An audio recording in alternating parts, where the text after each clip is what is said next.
সালাতে দোয়া কবুলের তিন জায়গা। একটা হচ্ছে তাকবীরে তাহরিমার পরে আমরা সানা পড়ি না, আমরা তো একটা পড়ি, আল্লাহর হাবিব সুন্নাহ এবং নফল নামাজে আরো পড়তেন সানা, ওই দোয়া কবুল হয়। দুই নম্বর জায়গা সালাতে বান্দা যখন সেজদায় লুটিয়ে পড়ে, বান্দা আল্লাহর সবচেয়ে কাছে চলে যায়।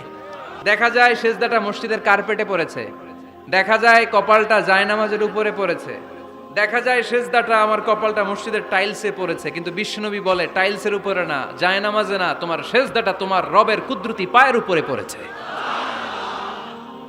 আল্লাহর হাবিব বললেন, চার জিনিস থেকে পানাহানা আছে আমার কোন উম্মত যেন সালাম না ফিরায়। তারা যেন পড়ে আল্লাহুম্মা ইন্নী আউযু বিকা মিন আযাবিল কবর, আউযু বিকা মিন আযাবি জাহান্নাম, আউযু বিকা মিন ফিতনাতিল মাহইয়া ওয়াল মামাত, আউযু বিকা মিন ফিতনাতিল মাসিহিদ দাজ্জাল।